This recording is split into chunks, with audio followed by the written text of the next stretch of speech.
लगभग एक साल से कैंसर से पीड़ित एक व्यक्ति के बेटियों ने पिता के इलाज के लिए आर्थिक सहायता की अपील की। फालाकाटा ब्लॉक जटेश्वर 2 नंबर ग्राम पंचायत के देवनाथ पड़ा निवासी इसराजुल हक पिछले एक साल से कैंसर से पीड़ित हैं। वर्तमान में उनका इलाज मुंबई के टाटा मेमोरियल अस्पताल में चल रहा है, जहां काफी पैसा खर्च हो रहा है, क्योंकि इसराजुल हक एकमात्र घर में कमाने वाला था और अब अस्वस्थ होने के कारण घर में आर्थिक संकट का पहाड़ टूट पड़ा है। परिवार में इसराजुल की 3 बेटियां और पत्नी को लेकर 5 सदस्य हैं। परिवार वालों का कहना है कि इलाज के लिए लाखों रुपए की आवश्यकता है और ऐसे में पैसे कहां से लाए ये समझ नहीं आ रहा है। फिलहाल सरकार द्वारा स्वास्थ्य साथी यानी कि हेल्थ कार्ड बनवाया जा रहा है, पर वो भी अभी तक नहीं मिला है। আমার ছেলে 1 বছর থেকে অসুস্থ।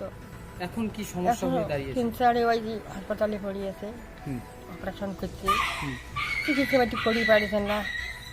ওই বউ মা 2 জনে আমি থেকে পড়ে আছে, বাড়ির বাচ্চা 3টে খুব অসুবিধে। কেন ট্রিটমেন্ট করাতে পারছেন না কেন? টাকা পয়সা নাই, কি করি আমাদের ছেলে তো, আমার তো আমি মা হই, আমার তো মন খারাপ লাগে। কি চাচ্ছেন এখন আপনি? কিছু সাহায্য করো যাতে আমার ছেলেটা ভালো হয়। কি নাম আপনার? আমার नाम है हसीरुन्नसा। दूसरी ओर इस विषय में जटेश्वर 2 नंबर ग्राम पंचायत प्रधान समरेश पाल ने कहा कि इस विषय में हमें जानकारी मिली है तथा उनको जल्द से जल्द स्वास्थ्य साथी प्रदान की जाएगी। ব্যাপারটা শুনলাম, এটা অনেকদিন থেকেই অসুবিধাতে ভুগছে, ক্যান্সারের পেশেন্ট ভুগছে। আমরাও যথাযথভাবে মুখ্যমন্ত্রীর ত্রাণ তহবিল, বৈশাখ তহবিলে যেটা আছে সে সমস্ত মেডিকেল পৌঁছানো যায় সেভাবে পরামর্শ আমরা দিয়েছি, সেভাবে এগিয়েছে। এখন ওর চিকিৎসাধীন আছে, তো আমরা ওর স্বাস্থ্যসাথী কার্ড আমরা ইমিডিয়েট ওর কাছে পৌঁছে দেব।